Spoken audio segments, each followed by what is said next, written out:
Mesdames, Messieurs, voilà qui donc éclaire désormais.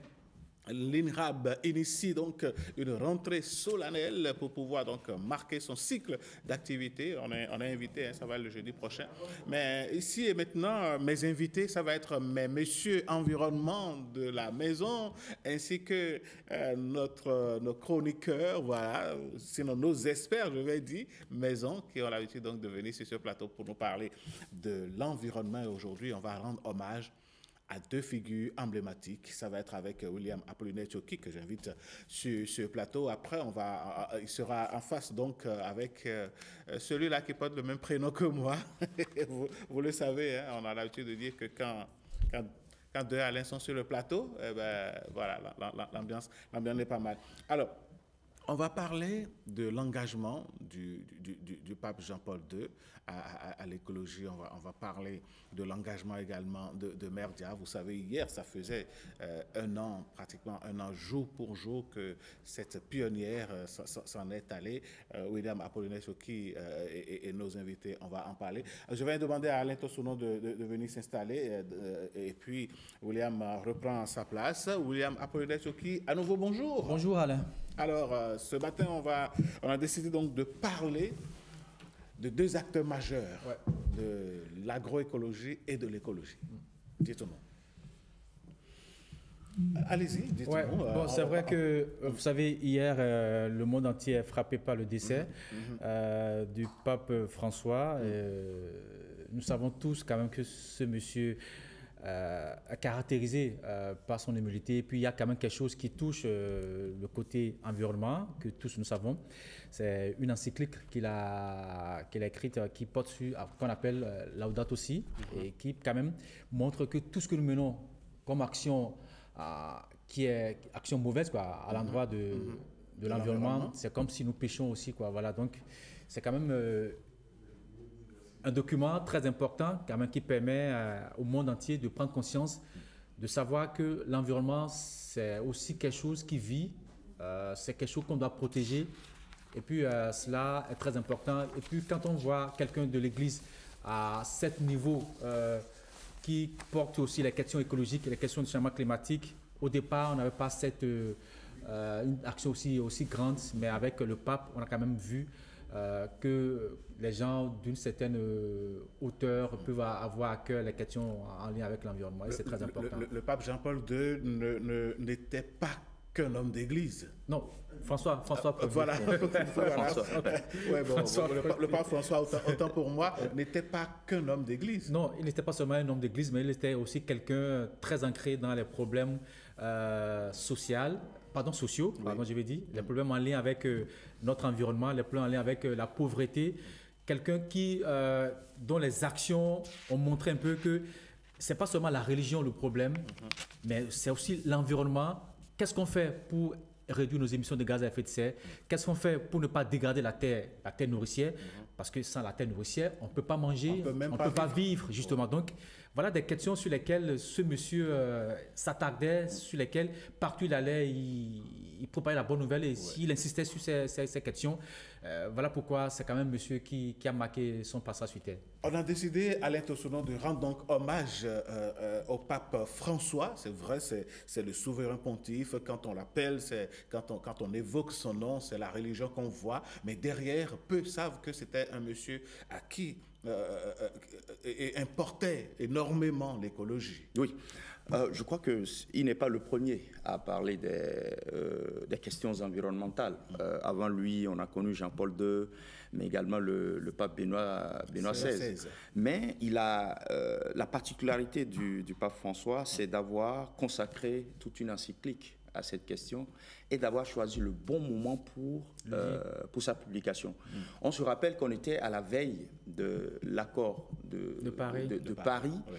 Et cette encyclique a été publiée en mai 2015, juste avant l'Assemblée générale des Nations Unies qui a préparé donc, la COP donc 21. Le message était, le moment était choisi, et très bien choisi, et le message était très percutant parce que cette encyclique qui comporte 6 chapitres a permis une fois encore de lancer l'alerte en se fondant justement sur les données probantes du GIEC, où évidemment il a fini par demander non seulement aux catholiques, mais il s'adressait aussi aux non-catholiques. Et c'est là où je pense que la portée de cette encyclique est allée au-delà donc de la religion, parce qu'il a parlé de conversion écologique, je pense. Et il a reconnu que, effectivement, chacun de nous avait une responsabilité majeure. Donc je pense que sa particularité, c'est d'avoir choisi ce moment-là, de parler aux dirigeants du monde qui devraient, pour l'avènement de cet accord de Paris. Et je pense que ça a beaucoup joué pour avoir cet accord historique que nous, qui n'était pas gagné d'avance.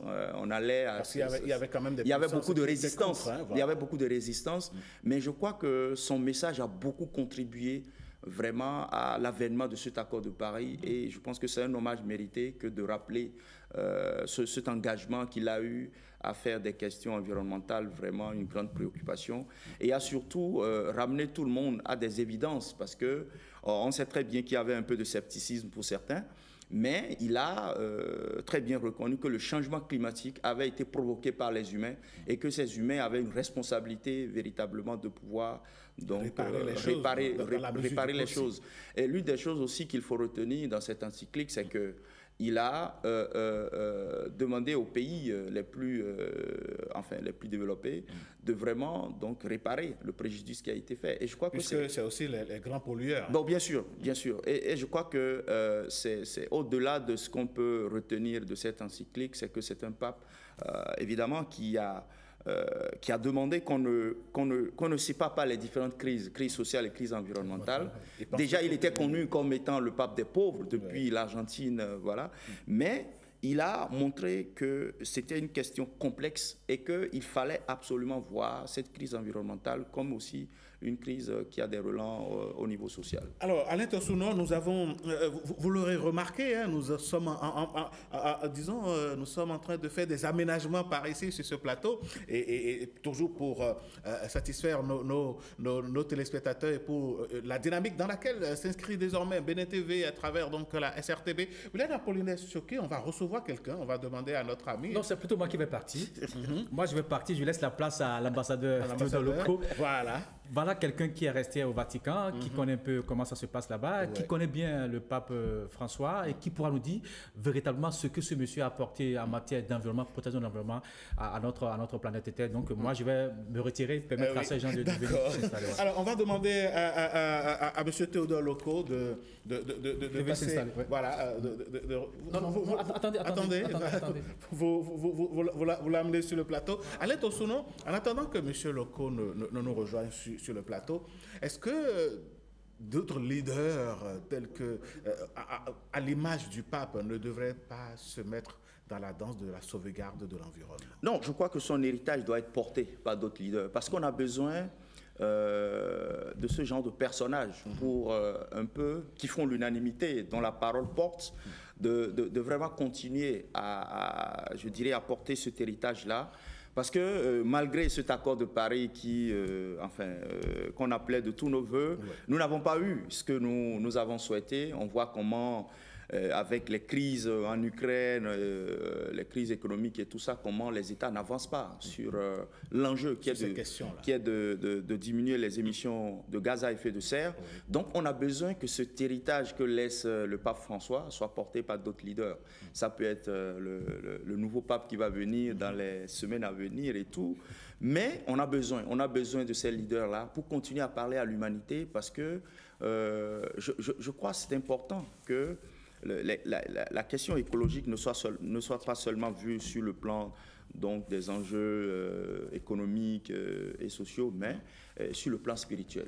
D'accord. Aussi, on a besoin que le spirituel vienne nous parler pour que nous puissions donc davantage être conscients de la nécessité de toujours continuer à, comme il l'a dit, sauvegarder la maison commune. Commune, d'accord.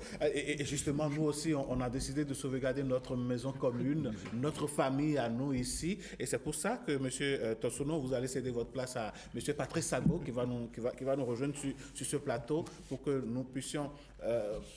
non, monsieur Sagbo, vous allez revenir par ici, voilà, pour prendre la place de monsieur Tossono. On va continuer le débat. Mais monsieur Théodore Loko, bonjour et bienvenue. Bonjour. Merci d'avoir accepté notre invitation. Je vous remercie de m'avoir invité. C'est nous qui sommes honorés. Vous êtes l'ancien ambassadeur du Bénin auprès de Vatican. J'ai été le premier résident près du Saint-Siège. Avant moi, il y avait des ambassadeurs, mais à partir de Bruxelles.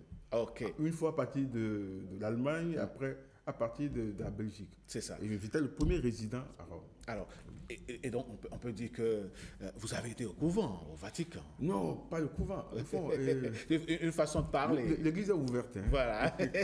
Alors, le combat du pape François pour la sauvegarde de l'environnement, vous le comprenez? Il faut avouer que moi, c'est surtout la problématique que j'aimerais rappeler. Vous savez, quand on parle d'environnement aujourd'hui, la télévision, la radio, on sent la crise. Oui. Bien. Mais dans ce contexte-là, étant donné la nature transnationale, face à la nature transnationale du problème, les États ont rapidement mis en place la coopération internationale. Oui. Vous savez, dans les relations internationales, c'est très compliqué. Quand un État a un intérêt à faire seul, il fait seul. Mais quand il ne peut pas, il fait avec les autres. Oui. Mais en cette matière, tout le monde apprend parce que c'est nouveau. C'est bien nouveau. Et puis, vous allez constater, il y a des conventions internationales qui ont été signées. On parle du sommet de la Terre, protocole de Kyoto. Et il y a même, les institutions ont été mises en place. Il y a le programme des Nations Unies pour l'environnement. Oui. Aux Nations Unies, aujourd'hui, on parle de 2030, objectif du développement durable. Je passe sous le contrôle de mon doyen, M. Sagbo. Mais avec tout ça, les États apprennent en même temps. Ils ont des problèmes qu'ils essaient de résoudre en coopération. Mais en même temps, quand ils reviennent chez eux, le problème c'est quoi? Quand ils reviennent chez eux, tout dépend de leurs ressources, de leurs institutions, de leur politique nationale. Il y en a qui n'ont pas suffisamment de moyens, et il y en a qui ont intérêt à continuer de s'industrialiser, même si ça gâte l'environnement, ça ne leur dit rien. Vous voyez, il y a ces deux comportements. Et c'est dans ce contexte-là que l'Église croit devoir avoir un rôle prophétique et éducatif dans la prise de conscience. Un rôle de conciliateur? Non, c'est-à-dire le rôle, c'est un rôle prophétique. On annonce ce qui se passe, ce qui est mauvais. D'accord. Comme le disait Alain tout à l'heure, un rôle spirituel. Spirituel, oui. On parle du spirituel, mais avant ça, comment faire pour que tout le monde ait conscience de la chose?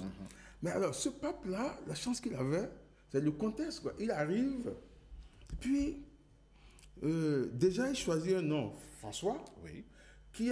C'est en 1979 que Jean-Paul II a proclamé François le patron de l'écologie. Oui. Et puis en même temps, en 2013, mais il y a l'évangile qui arrive. Le pape son premier texte, la joie de l'évangile, c'est quand même manifeste programmatique. Quand vous lisez ça, il s'inspire de la vie de François. On sent ça venir. Mais pour finir, vous voyez, quand vous regardez le temps, l'encyclique est sortie, a été publiée en mai 2015. Oui. Bien. En décembre 2015... 2 ans après son arrivée. Et après son arrivée, après 2 ans après son arrivée, oui. Mais juste après, il y a... la COP 2016. 2016. Et puis, mais dans ce laps de temps, il y a le rapport, on n'en parle pas souvent, le 5e rapport du groupe intergouvernemental sur le climat, c'était 2014-2015. Et puis, ça signifie quoi? L'encyclique du pape François est devenue comme un retentissement mondial de la crise. Et là, ça fait le lien entre foi et raison. La science, le groupe intergouvernemental, c'est des experts. Oui. Et puis, le pape, c'est comme s'il met avant lui, comme disait tout à l'heure mon prédécesseur, oui. Le pape Benoît XVI, avant lui, le pape Jean-Paul II. Oui. Jean-Paul II parlait déjà de l'intégration de l'écologie humaine. Et lui, il a mis l'accent sur la loi morale naturelle. Et Benoît XVI a voulu aller plus loin en parlant d'ordre naturel et de transcendance. Et lui, il vient et il crée c'est-à-dire en parlant de conversion écologique, il crée la spiritualité de l'écologie. Oui. C'est-à-dire que le terrain, c'est comme si personne ne ressemble à l'autre. Les autres ont travaillé, parce qu'on se voit Jean-Paul II, déjà, Chacun avait sa spécificité. Voilà. Maintenant, après Jean-Paul II, c'est le professeur qui arrive. Après le professeur, on voit un Sud-Américain qui arrive, l'homme qui vient de loin, de la périphérie, comme il le dit. Et puis, dans un contexte, tout devient nouveau. C'est comme si c'est aujourd'hui qu'on parle d'environnement. Parce que il faut l'impact a été grand. A été grand. Et surtout, il y a dans son texte, la joie de l'évangile, mais il parlait de la lecture des signes des temps. Ça, c'est très important. Quand on lit, parce qu'il va à la cause. Et il dit de la cause, il faut qu'on trouve la solution dans nos comportements. D'accord. Voilà. Monsieur Théodore Loco, on a été rejoint sur le plateau par monsieur Patrick Sago. Bonjour, monsieur Sago. Bonjour, monsieur le journaliste. Bonjour à toutes et à tous. Comment allez-vous? Très bien, merci. Le pape s'en est allé. Oui. Son héritage environnemental doit demeurer. Bien sûr. Comment faire? Il faut dire d'abord, le pape n'est allé nulle part. Ah oui? Oui, il n'est pas mort. C'est ça. Ses personnalités ne meurent jamais. Il a laissé des marques indélébiles par le comportement, par les messages. Il a fait ce qu'il doit faire. Il a impacté le monde entier. Lorsque les dirigeants politiques parlent et le pape, on passe un passage du pape, tout le monde se tait. Il ramène tout le monde à la bonne conscience. Et c'est ça la création de Dieu. Dieu créa le ciel et la terre. C'est le 6e jour. Il s'est reposé. Il responsabilise l'homme pour dire, toi, occupe-toi de cet héritage et vis de ça. C'est ça qu'on a dit à l'homme. Et le pape, les différents papes, et notamment François, n'a fait que ça. Parce qu'on a vu que la conscience avait déserté le forum. Chacun passe et fait ce qu'il voulait. C'est-à-dire, jusqu'à présent, les gens s'en foutent.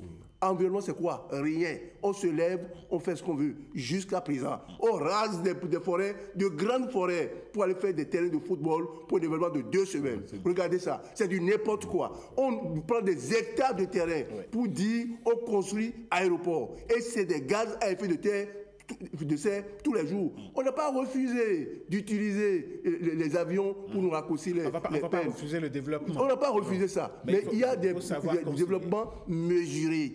Ceux qui vous parlent de changement climatique tous les jours dans les administrations publiques, c'est eux qui dorment dans les climatiseurs tout le temps. Vous rentrez dans leur bureau chaque matin, vous ne pouvez pas rester.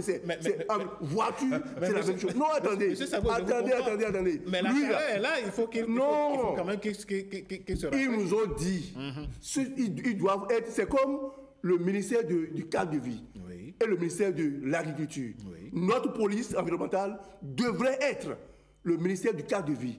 Lorsque tout le monde détruit, il dit stop. Mais puisqu'on n'a pas ça... Ils vont rester dans les bureaux sans climatiseur, comment il faut faire? Mais il y a une manière de construire.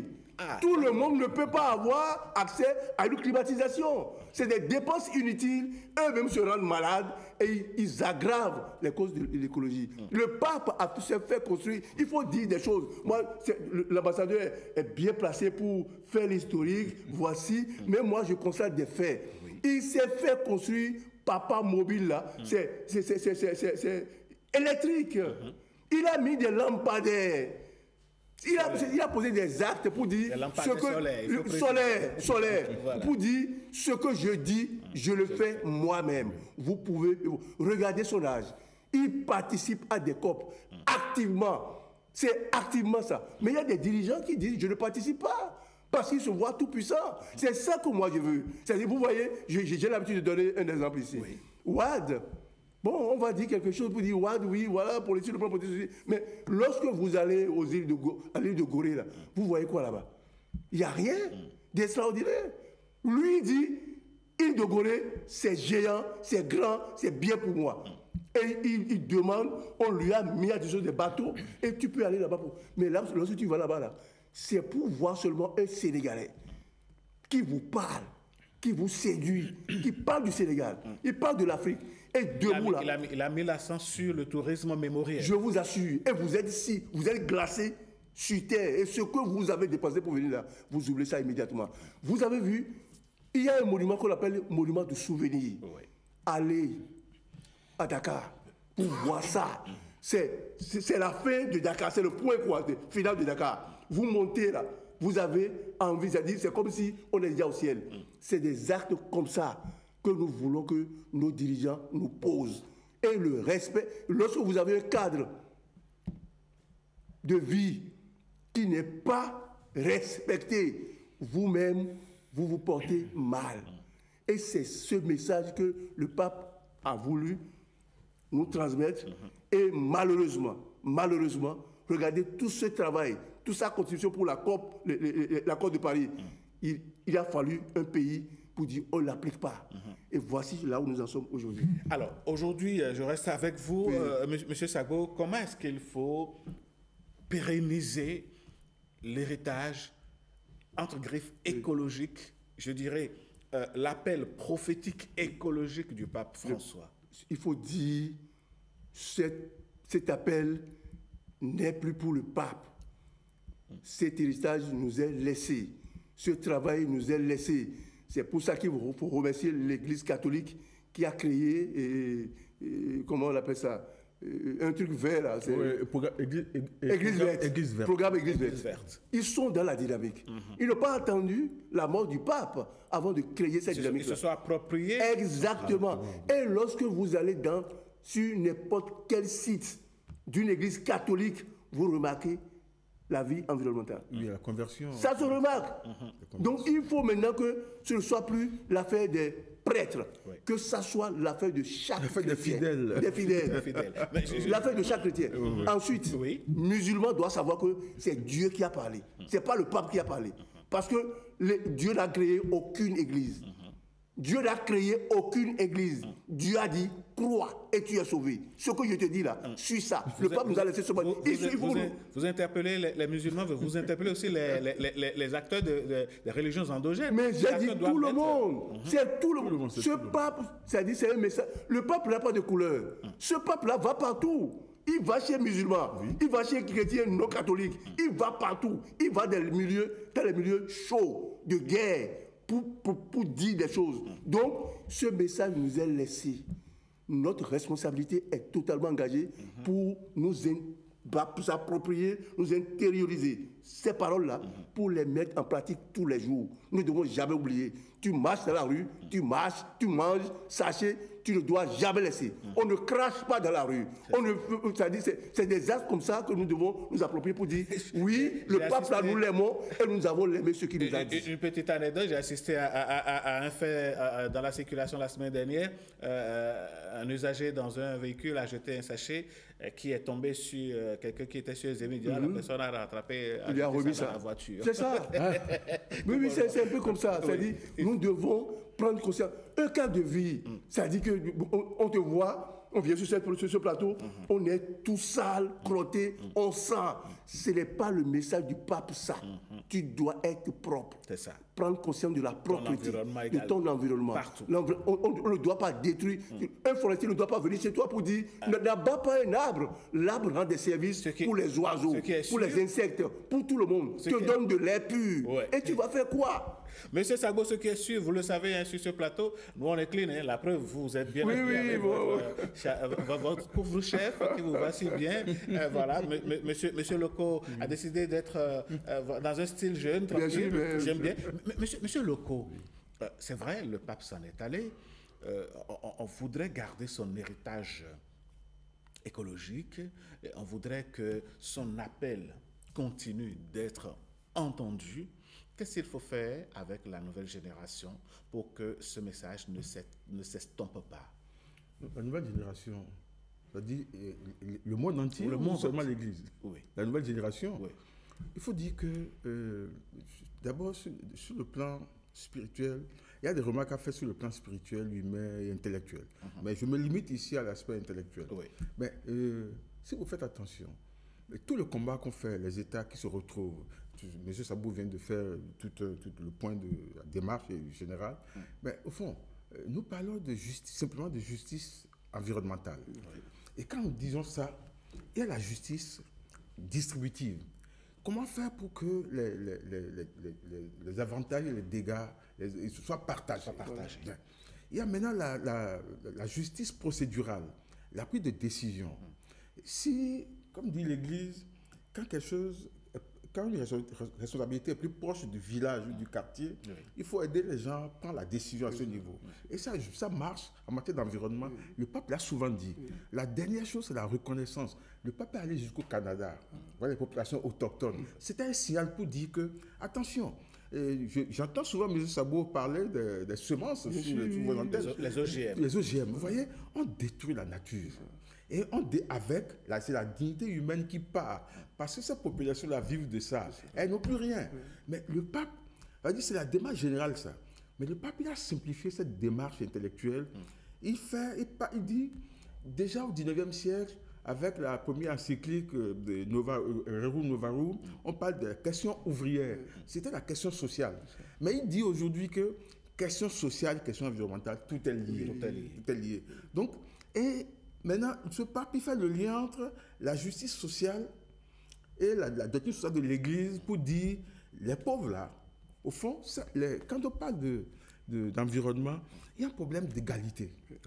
Et les gens qui sont dans leur bureau climatisé, dans leur maison climatisée, dans leur voiture climatisée. Mais il y a des pauvres qui n'ont rien et qui n'ont même pas de moyens de défense. C'est-à-dire qu'ils souffrent de tout ce qu'on produit. Ils sont vulnérables. Ils n'ont pas les moyens de se défendre. Transposé à l'échelle des nations, il y a des nations grosses pollueuses et les petites nations qui ne sont pas industrialisées et qui subissent. Et qui subissent. Maintenant, pour la nouvelle génération, le plus important, vous voyez, moi j'aimerais bien qu'on vous retrace le parcours intellectuel du pape, mais sur le plan philosophique. Il est parti, il a dénoncé l'anthropocentrisme exacerbé. L'homme croit qu'il est au centre du monde et il détruit le monde. Il dit ça, c'est pas bon. Il n'est pas seul. Il y a eu d'autres philosophes, Hans Jonas, lui, il a parlé même, un philosophe allemand, parle de la fin des temps modernes. Il dit la technocratie, on se croit au supérieur, on détruit tout. Mais si on peut continuer, c'est l'université, les philosophes continuent dans cette réflexion-là. Après lui, il y a eu Michel Serres, et puis Romano Guardini, mais tous, c'est-à-dire, le pape, cette fois-ci, il fait la preuve du lien entre la foi et la raison. C'est ça, c'est le don à l'humanité, ça. C'est-à-dire, ne pas dire, ça c'est l'Église, non, c'est l'affaire de tout le monde. Et quand le pape monte aux causes pour trouver la solution, c'est pour dire, nous sommes tous concernés. C'est ça. Je crois que c'est la meilleure façon. On est sur le même bateau. Voilà. Donc cette démarche intellectuelle-là doit être poursuivie. Voilà. D'accord. Merci beaucoup, Monsieur Théodore Loko. Je rappelle que vous êtes ancien, pour nous c'est ancien ambassadeur, résident à Rome. Merci de venir faire ce témoignage avec nous sur ce plateau. Monsieur Sago, on vous remercie également. En attendant d'accueillir tout à l'heure Maurice Tantan, puisque nous avons posé la question aux Béninois, aux internautes, à nos amis, de savoir, quand on vit à Cotonou, ou quand on vit dans les grosses agglomérations du Bénin, comment est-ce que l'on pourrait faire, par exemple, du jardinage domestique pour pouvoir manger bio et sain? Parce qu'on ne peut pas tout acheter au marché, il faut continuer, il faut commencer par cultiver de petites habitudes, de cultiver chez soi ce qu'on mange, un petit piment. Il faut parler des cases de maison. Les cases qui sont derrière les maisons. Ce n'est pas inventé. On en avait dans les villages. Moi, ma maman me disait, va derrière là, cueille-moi du piment, amène-moi quelques feuilles de goussi, de ceci. Derrière. Au village, quand on construisait, on avait toujours un arrière-cour. Il n'y a pas construit, c'est-à-dire c'est le mur rouge là. C'est le mur rouge là, bien les pailles là, derrière là. On dit, tu as le palu, va derrière là, il faut amener Tchaïo, amener ceci, et on va préparer immédiatement. Ça commence par là. C'est ça. Et moi, je ne sais pas. Lorsqu'on dit tout est moderne, oui, aujourd'hui on est moderne. Moderne, là, efface ta culture. Moderne, efface ton identité.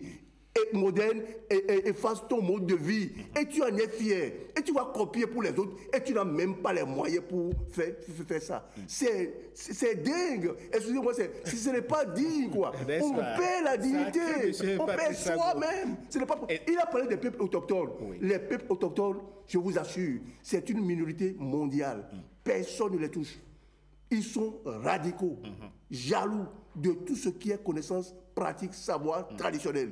Et la communauté internationale a été obligée de leur reconnaître beaucoup de droits. Et ils l'enseignent à leurs enfants. le bébé qui est dans le ventre, on lui parle et ils défendent ça. Ce n'est pas l'école du blanc, c'est leur école, c'est ça. Ici, c'est leur réalité. C'est leur réalité. Ici, nous avons tout rejeté au nom du modernisme. Et le colonialisme nous a détruit, a détruit le mode de vie, nos valeurs, notre identité. Aujourd'hui, on est comme chauve-souris. Est-ce que nous sommes de la maison ou bien nous sommes dehors? Nous sommes ici sur ce plateau justement avec vous, M. Sabo, et nous travaillons avec toute l'équipe de Saint-Sucède Matin à cultiver d'ailleurs nous-mêmes. Oui, on vous félicite. C'est-à-dire que le fait même de réveiller, de nous faire revenir l'image de ce peuple-là qui est venu, qui a visité 10 pays africains en 12 ans, mais infatigable. Regardez, le jour même de Pâques, là, malgré sa fatigue, il est rentré dans le Papa Mobile, il a fait ce qu'il doit faire, ce on fait normalement, il a tout fait. On fait du chocolat, tout. Ça veut dire qu'il dit, je suis venu pour ça, je le fais jusqu'au dernier degré, et je m'en vais. C'est ça qu'il a fait. C'est ce qu'il écrit correspond à sa vie. C'est tout. Il vit comme... Oui. C'est pas... Ne faites pas ce que... Faites ce que je dis, ne faites pas ce que je fais. Voilà. Mais lui, il écrit ça... Et il fait. Et il le pratique. C'est ça. Il le pratique. Voilà. Et et même pour son enterrement, c'est clair, il va être enterré simplement. Ouais. voilà, en toute modestie. Oui, mais c'est ça la vie, non? C'est-à-dire le corps même là, c'est de la terre. La terre retourne à la terre. L'âme retourne à Dieu. C'est comme ça. Et ils vivent le plus simplement possible. Moi, c'est des valeurs que nous voyons. Et les prêtres catholiques là, moi, je voudrais leur lancer un appel quoi? Très modestement. Ils le font déjà. Je prends, lorsque nous allons dans un pays là, le peuple qui écoute le mieux la parole de Dieu, c'est ce qui vient de la bouche du prêtre. Ils ont une grande responsabilité à travers leur prêche, à mettre l'accent sur le comportement de ce pape-là. Il a été à l'université, c'est grand docteur, tout ça. Il n'a pas refusé lui-même ses sources. Il n'a pas refusé ça. Il ne s'est pas renié. Voilà. Donc c'est ce que nous demandons aux jeunes d'aujourd'hui. Il dit des choses simples. C'est ça. Les enfants, attention. Il dit même aux parents, apprenez à vos enfants de se contenter des choses simples. Pas forcément des choses chères. Non. Mais, voilà, la sobriété. Oui, c'est ça. Les bonnes choses parfois sont dans la simplicité. Simplicité. Et ce que nous allons faire, M. Sabo, on va demander à Maurice Tantan de prendre votre siège. Merci beaucoup. Si vous le permettez. Grand merci. D'accord. On vous félicite aussi. C'est moi. Merci. Maurice va nous faire le point des analyses de nos internautes. Exact. Parce que certainement parmi eux, il y en a qui à la maison ont un petit jardin, une arrière-cour où on cultive de petites choses. Comment est-ce que même dans un environnement de béton et toujours encore de plus en plus bétonné, on peut faire du jardinage Avant de domestique? quitter, moi je veux le dire, c'est pas certainement tout le monde devrait l'avoir. Que tu habites Cotonou sur 5 étages, il est possible pour toi de mettre quelque chose en haut. C'est possible. Tu es n'importe où. Tu dois le faire. C'est indispensable. On nous a montré récemment à la télévision ici une école qui a... Razoumé, c'est la dame Razoumé. Tout à fait.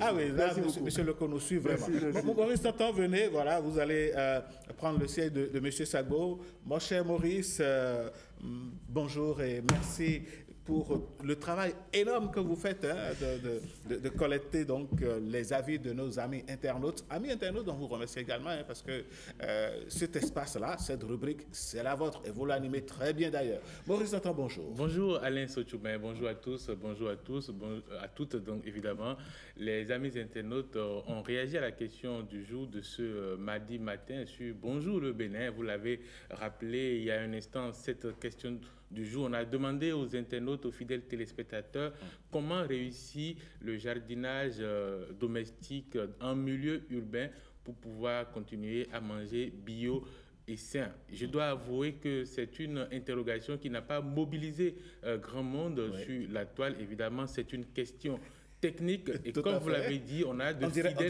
une question pointue. Voilà, on a quand même des abonnés, des fidèles abonnés qui sont spécialistes, qui connaissent pas mal de choses. On a retenu 2 commentaires très précis, très avisés, on va dire, sur le sujet. Je vais vous donner l'étude de quelques conseils de nos amis internautes pour réussir le jardinage domestique, même en milieu urbain comme à Cotonou. Je vais commencer donc avec Stanislas Sidagbo qui nous écrit que réussir le jardinage domestique en milieu urbain au Bénin pour manger bio et sain est tout à fait possible avec quelques bonnes pratiques adaptées au contexte local. Voici donc quelques conseils, écrit-il. D'abord, en premier lieu, il faut choisir un emplacement adapté. Il détaille que même en ville, il est possible d'utiliser un balcon, une terrasse, un petit bout de jardin ou même des espaces communautaires partagés pour cultiver des plantes. L'essentiel est que l'endroit soit assez ensoleillé, c'est-à-dire recevoir 6 à 8 heures de soleil par jour. En deuxième lieu, il faut utiliser des contenants appropriés, écrit-il, avec peu d'espace au sol. Les jardinières, les pots, les bacs recyclés ou les sachets de plantation sont très utiles.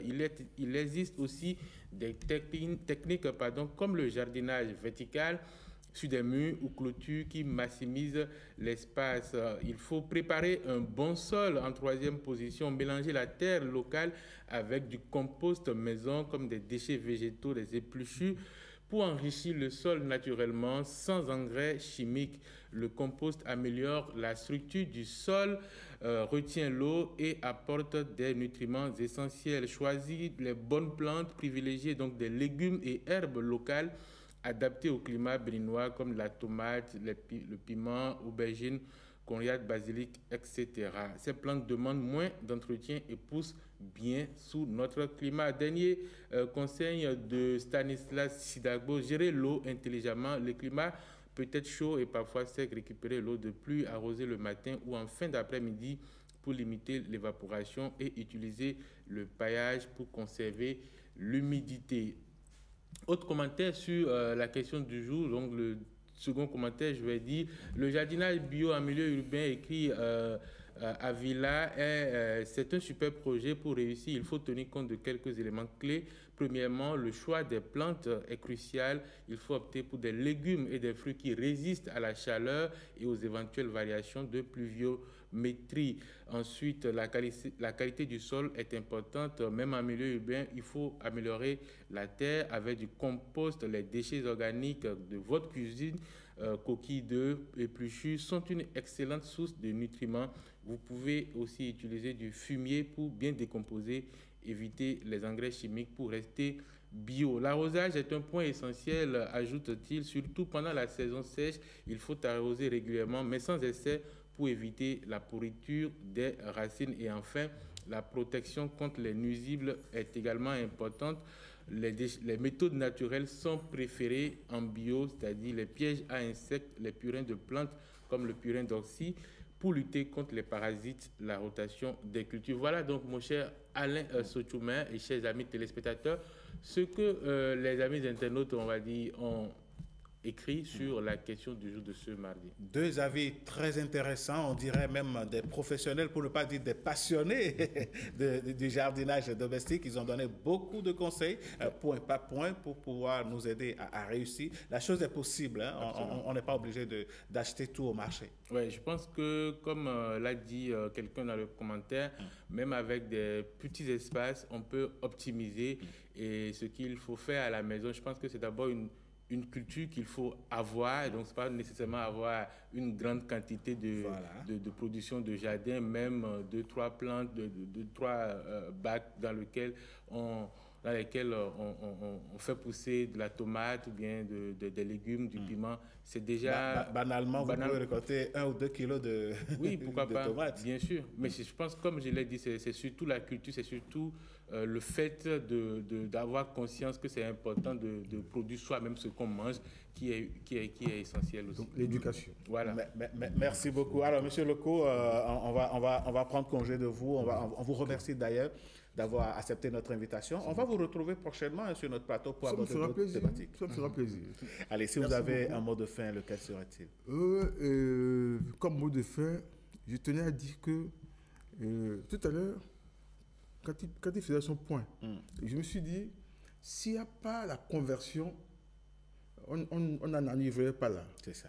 Ça signifie que la démarche dont nous parlons aujourd'hui, ce pape qui arrive dans un contexte où il y avait des défis, il y avait des initiatives internationales, et il sort un document, et les églises font le relais, programme Église verte.